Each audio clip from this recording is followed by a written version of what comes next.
God, here's this. Makes sense. All right. Hello. Hello, everybody. My name is Dr. Joseph H. Vertino. I am a Reiki master and a spiritual guide. My main title is spiritual guide, and I'm also an author and a musician. And to this point of this video, I'm an author, and where are we at? I'm making this video, a very important video, connected to my book, The Reform of the Education System. And I love everyone. And a big part of my dharma, in that way, I guess you could say, if not, well, I mean, yeah, I guess, we could say a big part of it is the reform of the education system. So let's go over some of this stuff in that way. So this is my fourth book. I have 3 others written before it. I don't have a degree in English, but I am a professional author.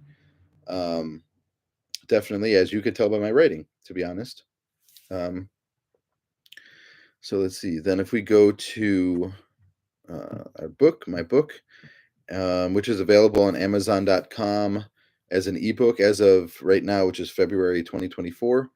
It is, if you type in Joseph, Joseph, space H period, space Vertino on Amazon.com, you'll get it at the top. Joseph H. Vertino, Vertino on Amazon.com. It'll come up. And there's Archangel Uriel on the cover with kind of the red wings and such. And then that's the cover. And then it says the title on it and my name. That's the cover of the book, Reform of the Education System. So then let's see if we do, let's go to the book. So put this down there somewhere. Okay, there. Okay, so then it goes down there, and then that way, here.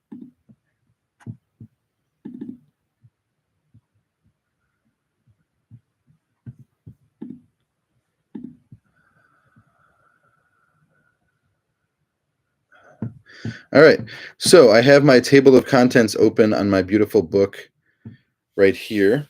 So table of contents, I'm just going to go through some of the different things in the book, but basically this video is to give you some kind of something to an understanding about my book and about my perspective as an individual.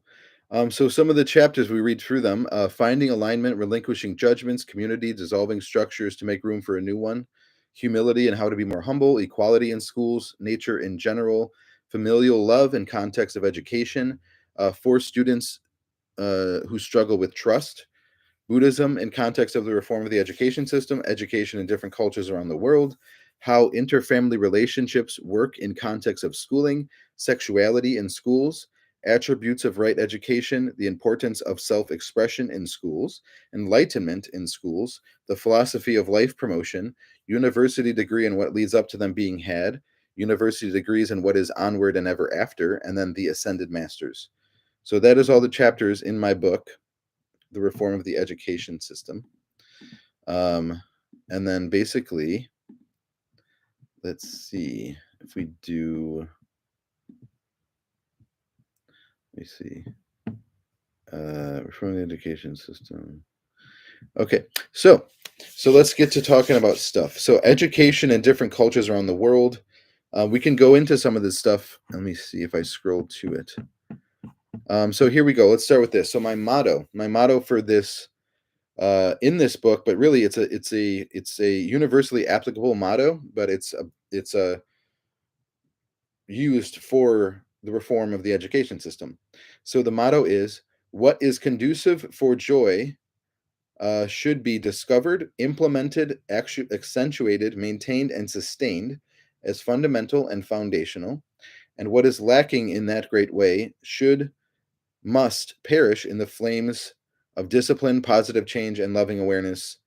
Um, okay, so let me see. Um, so the words are a little wonky in that second half. What is conducive for joy should be discovered, implemented, accentuated, maintained, and sustained as fundamental and foundational. And what is not, meaning what is, yeah, should be pointed out and removed as least condemnatorily slash pessimistically as possible through the light of awareness, positive action, self-love for the well-being of all. So that's the universal motto in that way. So if we go into this, the applicability of it is basically that you know, you as an individual are um, at a place where you can do things that help. And really, we all are in that way. And then basically, it's just we're at different levels. We're at different levels, right? So we're at different levels of where our levels of influence, right? So we're not all in a managerial position, but we're still alive and we're still individuals. And some people obviously have, we could say it's different in all the ways, physical capabilities, resources, contacts, time sensitivity, all kinds of different things like this. And then obviously our talents, our realm of influence, and our hobbies, our careers, and our past history and skill set. So all those things are different for all of us as individuals. Now, if we take the motto, what is conducive for joy, right? Should be amplified, should be implemented, right, in that way. And then what is not needs to be removed as least condemnatorily as possible. It's for the well-being of all. Is basically the motto. So the thing about that is that, if you take that and, that's the motto, right, for the whole school system, right?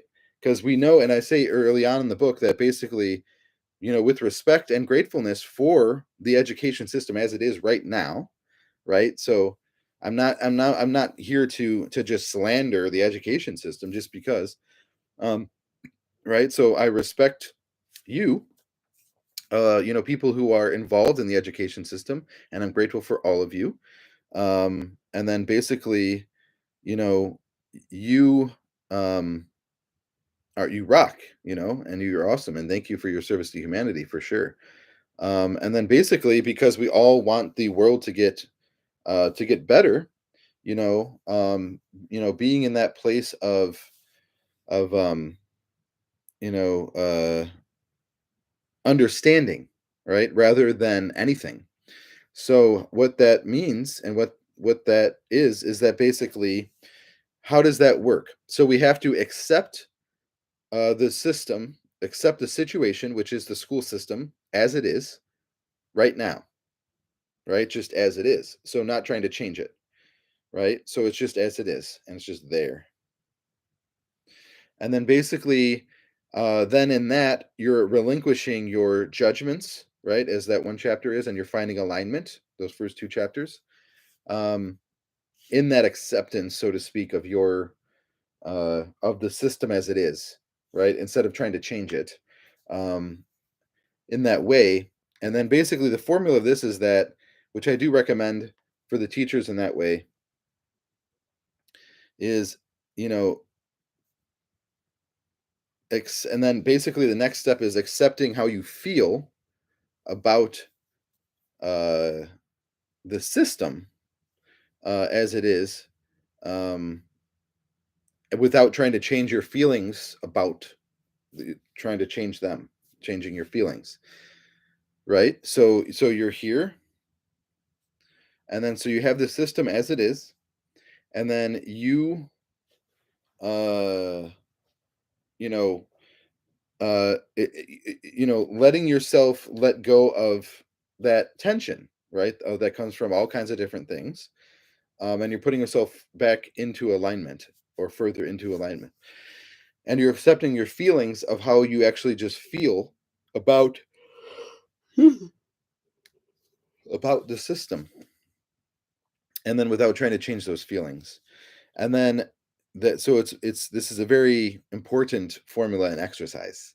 um and then basically the third step is, you know once you're in that place of proper alignment within yourself, you'll start to notice that it'll be easier to see the parts of the system that need removing, and the parts, and then also to be inspired with what could be implemented, right? So that's really what I recommend for everybody in that way.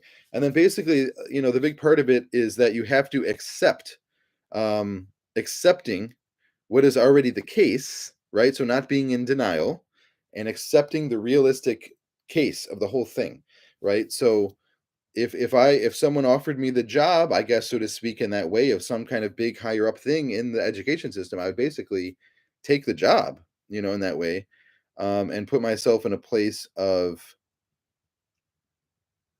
of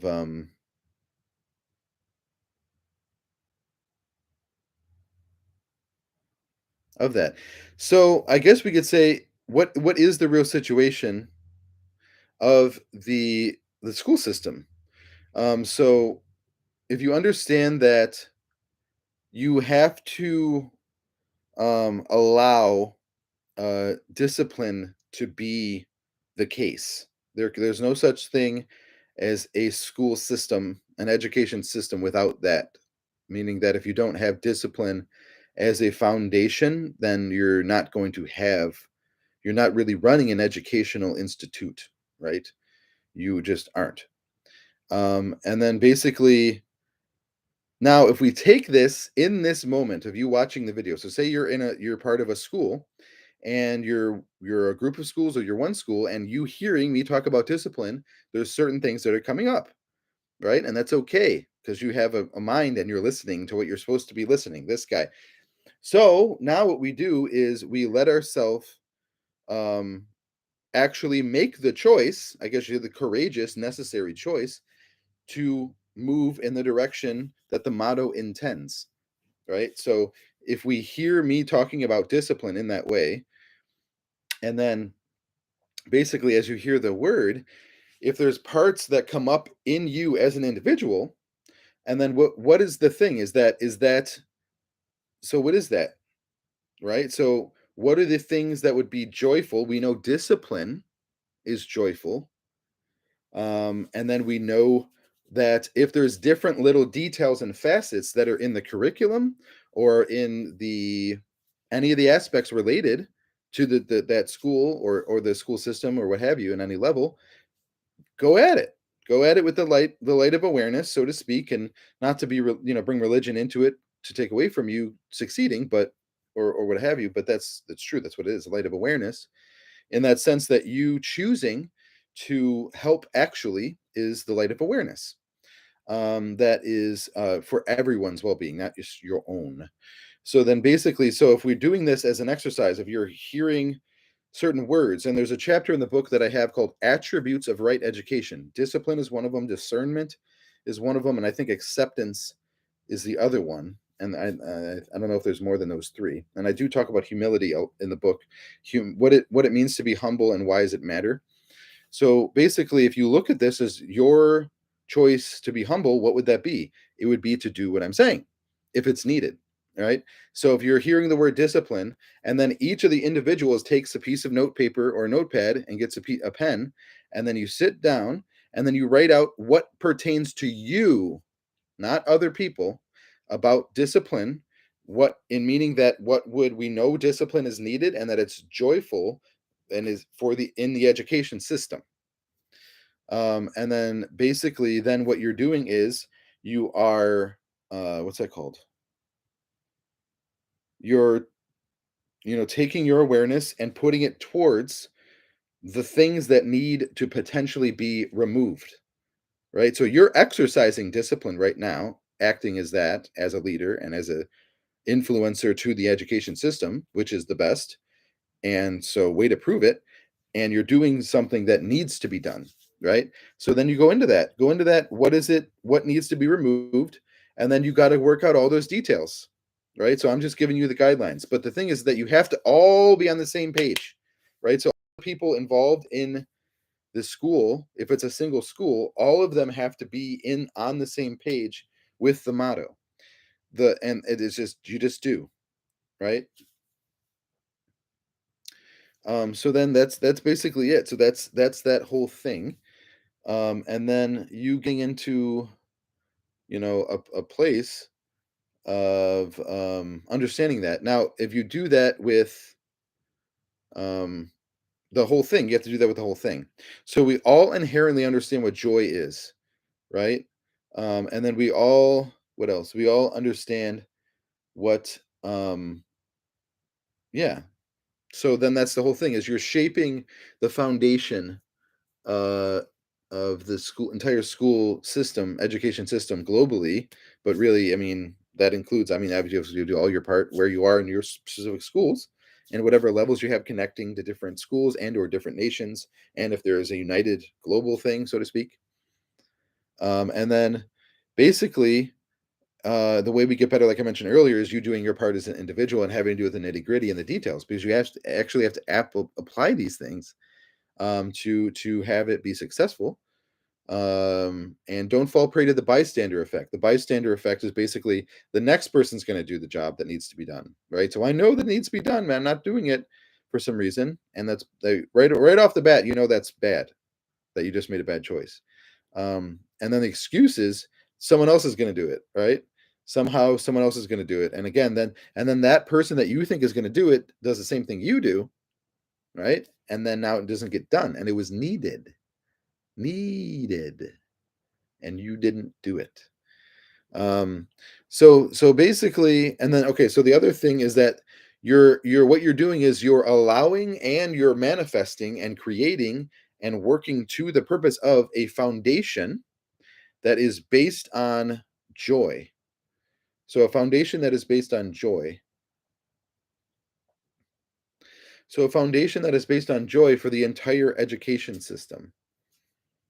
Um uh and then basically, we, like I said earlier, we all understand what joy is inherently, just like we all understand what humility is and what me being humble really is. So if we all understand what humility is and what joy is, right? Then we don't have to do that thing like the high schooler where he's like, uh, "Hey, you tell him, hey, you didn't do the right thing, or you're not being humble enough," and then you being in that place where you're like, well, if because that individual, that individual soul doesn't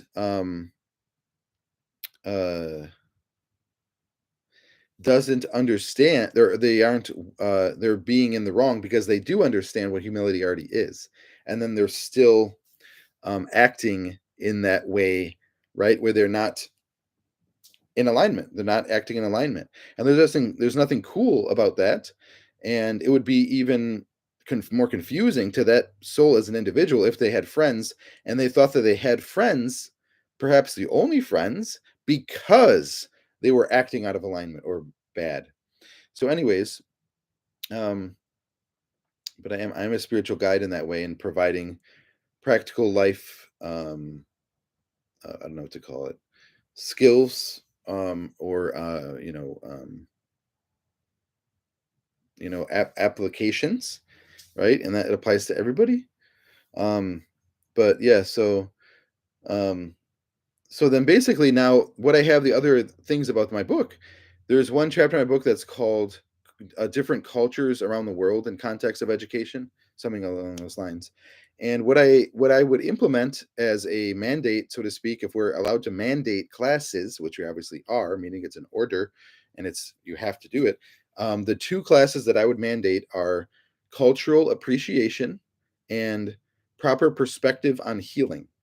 So these two classes would be mandated from the age of 7 up to about the age of senior in high school. So the age of 7 to the age of 17. So you'd have 10 years of cultural appreciation and proper perspective on healing. And then uh, that would be mandated classes, because that is for everyone.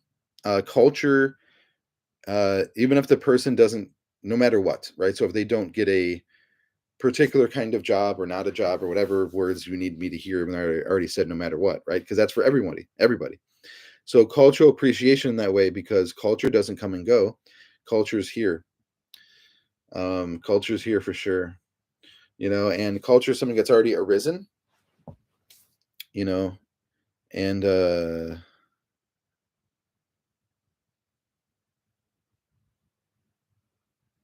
so yeah, culture is something that's already arisen, as it is, and it's inescapable, I guess, so to speak, in that way that culture is is already developed, and we're living on it like it's the dirt, in that way.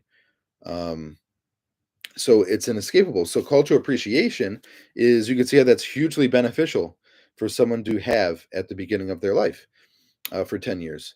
And then proper perspective on healing is, even if someone is not injured, and I would hope that they aren't injured, especially by the age of 7, and that they never get injured, right, in the rest of their life. Proper perspective on healing is very, very important. And I tell people there's absolutely nothing wrong with needing healing. Even if you don't understand anything about healing, or if you think you're injured or not injured, or need healing or don't, there's nothing wrong with needing it, needing healing, right? And living out your life in that.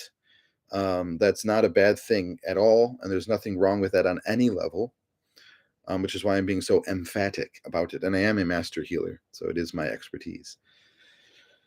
Um, so, and then basically the other classes would have to not be juxtaposed, so to speak, to those two classes. So those two classes are guaranteed as the kind of like, I don't know, I want to say like I'm not an anatomical doctor, but I want to say the hip bones, the sit bones, right? Cultural appreciation and proper perspective on healing, for practical purposes. And then I guess you could say, practical life skills, right? And then getting into, um, certain things in there. But basically, if you read in my book, I worked with autistic kids, actually, and there's, two different jobs I worked with autistic kids, and that I um, there's a center that I have an idea for, as I learned in my personal experience about, autistic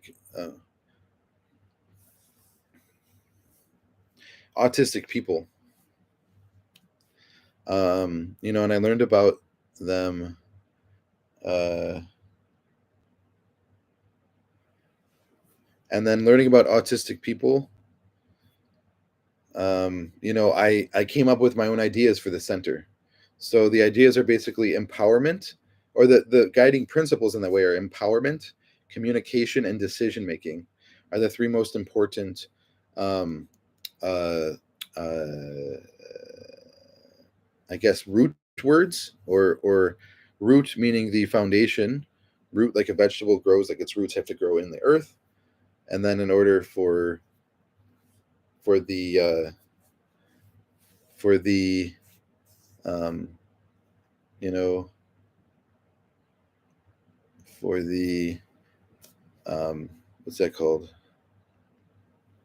for everything to get into a place where it's getting better. So the root of it is joyful, and is based on healing and love, light, joy, and peace. And obviously healing is completely in alignment with true joy, obviously. And that's why I always emphasize that, because I would be concerned if people thought there was something wrong with needing healing. And if there's something going on in there where you're thinking, what, I can't need healing. No, that see, now that's just a no. I don't know where else to go with that. You know what I mean? And it's not because I want to make a buck, right? It's because I know that, I know how difficult life is sometimes. And in that knowingness, I understand that, healing is a very particular and personal thing, and it's also not something you can escape. So we know that culture's here and it's sticking around. We know that, our soul, we could say, is eternal in that way and needs healing, and deserves to be healed completely. So that's why those two classes are, mandates. And then basically, all the other activities in the school, are going along with that, so to speak. And the with thatness is the motto, meaning that that's a foundation of joy. and it's very practical in that way. And then basically, so the reason I brought up the example of the autistic center is, if you mention the three, or I'm mentioning on the three root words are empowerment, communication, and decision making for autistic. I guess you could say the autistic. What's it called? Population, demographic, people. Um, for autistic people, the three most important root words are communication, um, empowerment, decision making, is with a conclusion that I came to. And I'm sure that professionals in the field wouldn't disagree too much at all.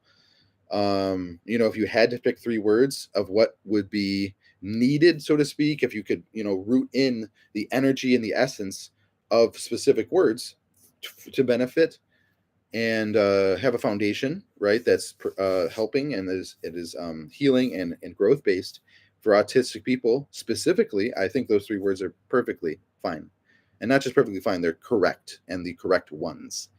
Not like I'm falling back on like it could have been better, but it's 75%. I think they're the actual correct words: empowerment, communication, and decision making.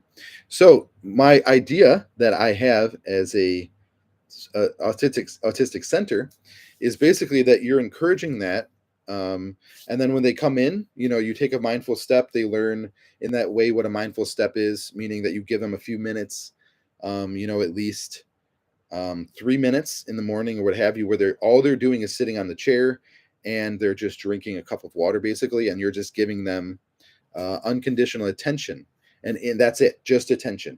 It's not barrage them with questions. It's not tell them about your weekend. It's your job is to stand there and give them an unconditional attention, and that child's is there, right? Is just there, and then that's it. Um, right, so they don't have a job, right? They're just there. They're autistic child, right? And also that goes for students in a school. That's not their job. It's their students. Okay, it's not a job, and that's not funny to me. That you think that a child is, being a child and going into the holy experience, of education, uh, you know, and then basically,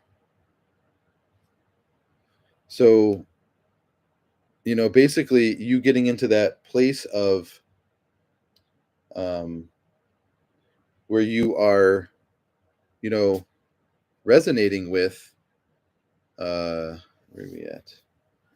What was I saying? Education, they come into it.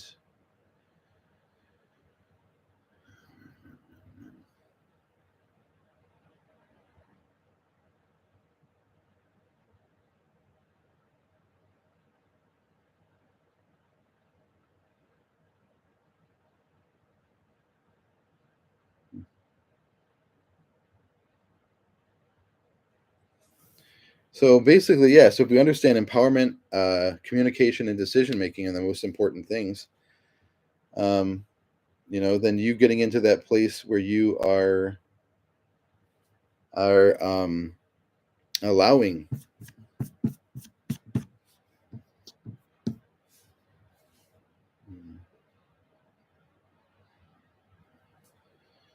Um, okay. So where are we at? We're running out of time. Okay, so sorry. So then what you do in the morning, the child comes in, and then basically the child comes in. They take a mindful step. They get used to taking a mindful step, um, and then they are, uh, their mind becomes more entrained to that climate of mindfulness, attention, awareness, and then also it increases the chances of their maintaining safety. So if you come in the morning and you give them, they have a chair and they have the alert attention of an adult who isn't petting them, who isn't walking around back and forth too much like a dog, and who isn't talking too much or asking them questions, right? So you're giving them alert attention. And then basically that child is there and they get used to that environment where every day we get to come in and we've got our chair and then we got our water and we're getting used to being in that space of just sitting, right? And then we have water, right? And then that's okay because you're being mindful in that way, right? And there's a general energy of benevolence, right? And then basically from there, what you're doing is the empowerment, decision making, communication is you get used to, you can then you bring up after the mindful step, maybe a little bit something like this. Whenever I put my hands in this, or I go like this, right? That means we're done, right? If I go like this, done. If I make a check mark with my thumb, that means we're done. And then, okay, so now I know we're done, right? So now he's shifting in his mind. We were in a certain activity, and now I recognize the sign, and I look, and I now know that we are done, right? So now, so that's all kinds of different, psychological reasons why that's a good thing for autistic people, in that way, in succession, right? That whole series of events of them coming in, not having to rush around or do anything or expect anything. There's, you look at this place, and the person you're used to seeing, if they're holding up a sign, preferably you could say the person doesn't have to yell or wave their hands a lot, and the autistic child recognizes the sign, right? And then basically they're there, and then we say, I'm with you, please take a seat, right? And then we do a mindful step, etc. um And then basically, so then if we do, so then the decision making is basically you presuppose three or so different decisions that are being made, that are the decisions. The decision is only for the individual, the autistic individual. So it's not they're choosing what's something and then it's affecting other people, right? So it's only there affecting them. So then basically what you're doing with that is you are that's how the whole thing would work basically. So if you give them that, now because you're encouraging decision making on the whole thing, their whole life long, from the appropriate age, um, and then basically you get to a certain point where you are um, you know uh, you are, as a child, you start to recognize that very quickly, that the choice that I'm making with this person that he's presenting me with is affecting me, right? It's my thing that I'm choosing for the next 40 minutes or whatever it is, half an hour. And I would say, don't do the thing where there's one singular activity slash class for longer than 30 minutes. I don't see a reason to do that with autistic people, in that way at all, ever. I don't. I just don't. And obviously, if they get to a certain place where there's different circumstances, then that's different circumstances. Um, that seems like just something that makes sense. And then basically, what you're doing is when you're presenting the options for them, for decision making, then what you're doing uh, is basically is that, so if they had we have art, interactive art, we have interactive art, then we have guaranteed new, just a class of new things, meaning that every time you go into it, it's guaranteed a new thing. And then we could say, um but you can't particularly interact with it, but you're like using your eyes and your ears, and you're taking in a new thing that you're learning. Unlike the art is interactive, so it's basically guaranteed that you're going to have paper and supplies, right, which isn't new. And then you're creating something again, and that way it's new, but it's, yes. And then other than that, you would have some kind of scientific or mathematical exploration of consciousness. um, and then what else we would have, and then you could have, say, tactile development, something like tai chi, qigong, yoga, asana, etc. And then you would also have a emotional release slash relief based activity, right? So that's five different things. So if they have, um, and I would say the emotional release slash relief based activity could be an hour, right? And then all the other ones can't go past a half an hour, even though it's because, I mean, basically it's like, I'm not going to explain that right now. I don't know. So, but yeah. So then basically, in that way, you have all of these things. Now, if they understand that they're the ones choosing it and they're the ones making the choices, um, and then basically, uh,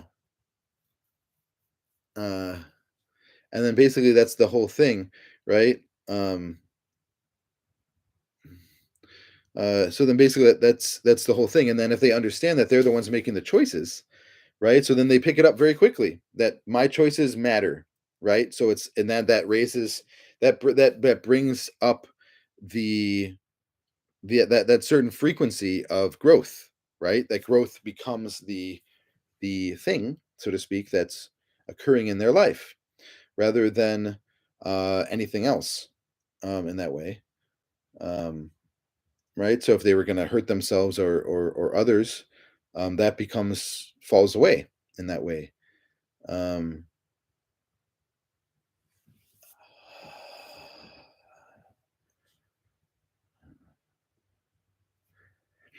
so okay, so basically that's what I have for this video in that way. I am let's see.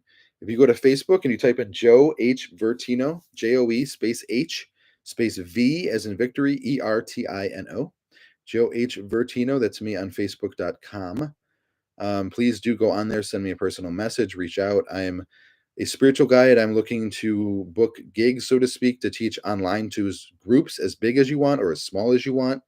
I want to connect with anybody and everybody, no matter what.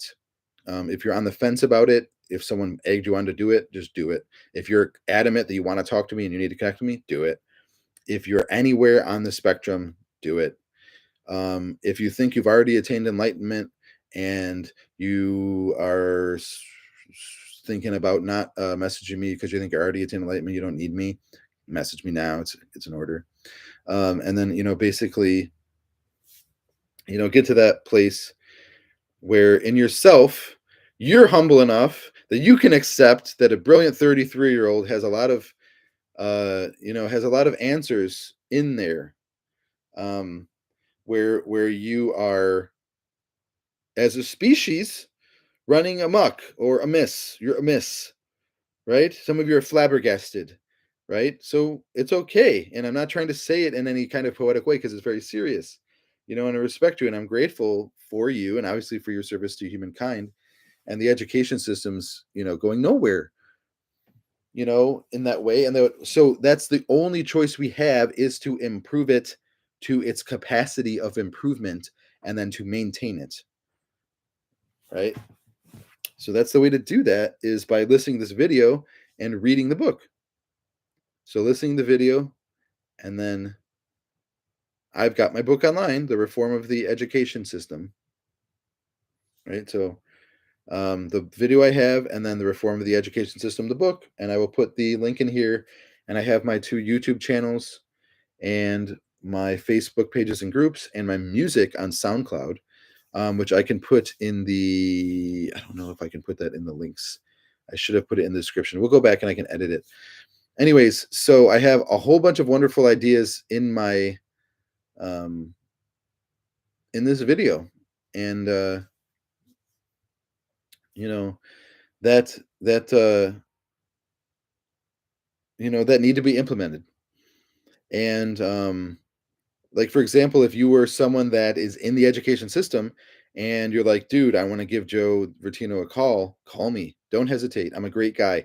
If you called me and you're like, dude, I know you don't have a PhD in education, but come into the school and just come in, right? And just be here and talk to people about your stuff because why not? You know what I mean? Like there's no other reason for you not to get involved in it in that way, and for you to be in a place where you are accepting um so where you are accepting how you that's humility, right? Accepting that there's a guy staring in front of you that has answers that are beneficial to uh everyone uh on the earth, and then you're the person looking at the video. And what am I telling you?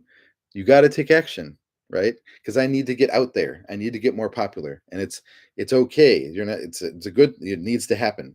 So that means you need to either you got to go for it. The YouTube, the books, the messaging me, and bringing me on. Bringing me on site or online or doing some teaching. And I'm a spiritual guide, so that's my dharma, the whole thing. And obviously, being a talented author and having a love for the humanity as a species is basically the impetus for this book, the reform of the education system. Education is inevitable, and it's the most important system that we have. There is no other system on the earth that is more important than it. Um, it's the foundation of the world, the education system. We can't go into a certain trade, even if we're not making money for the trade, but we're still doing it without some kind of education. And even if we figured it out ourselves, so to speak, that's still education in that way. It's just not based um, you know, in a master student official relationship with another human. But still, I mean, that's the point, is that once first someone discovers that and then they integrate and like, this is awesome, we're going to keep doing it. Then what happens? They teach it to another person. If they didn't do that, then we wouldn't have anything, right? Substantial. That means that babies being born into the world wouldn't be a world. It would just be like chaos. Like there'd be nothing. So then, basically you being in that place of where you as a individual rise to the occasion, and the like. So this is 42 minutes, so we shouldn't make it too much longer.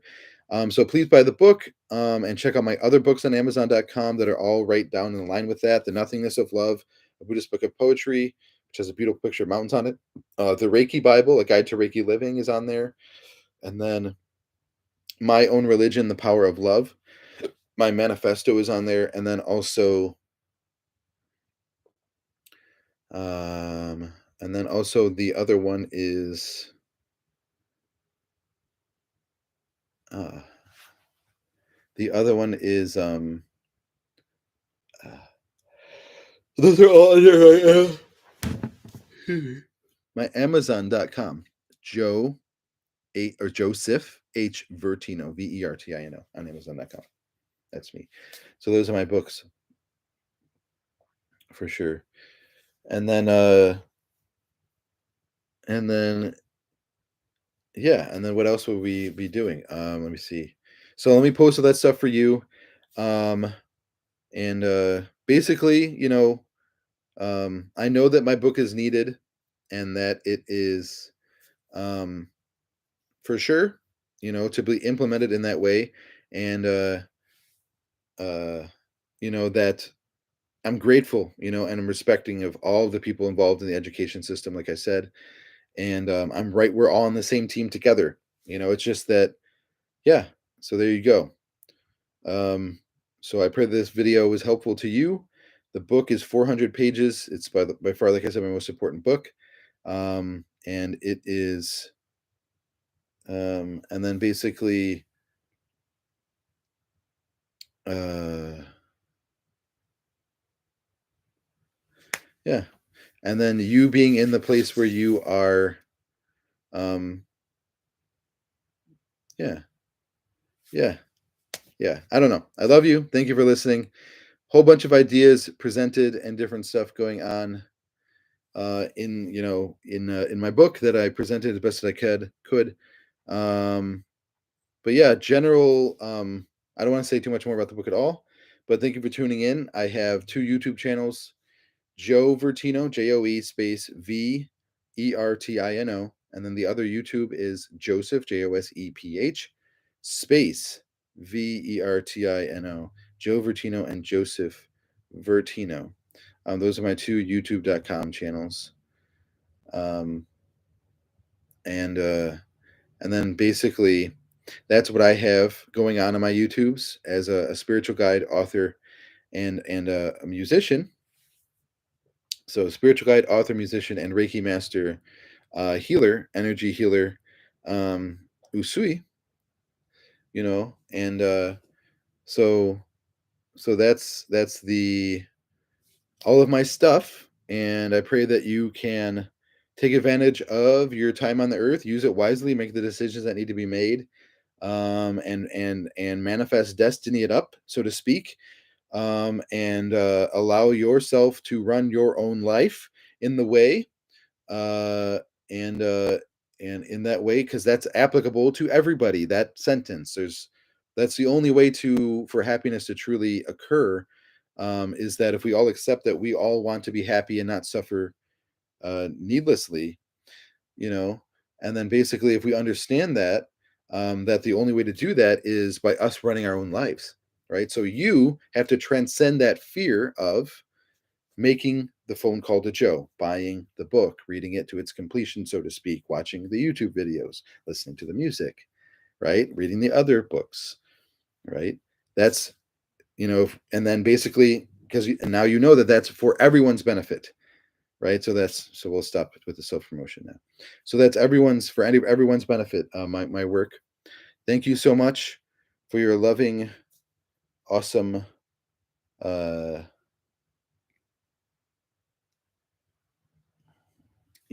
watching of my video, and I pray that you may be blessed with love, light, joy, peace, understanding, discipline, uh, and a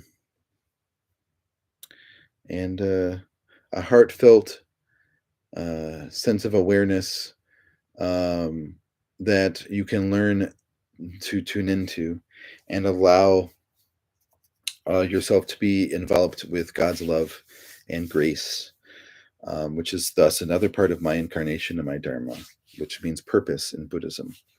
Uh, so, anyways, thank you so much. I pray that you can be at peace on the earth and that you can encourage and aid the peacefulness in others on the earth also. Okay, 47 minutes. Cool.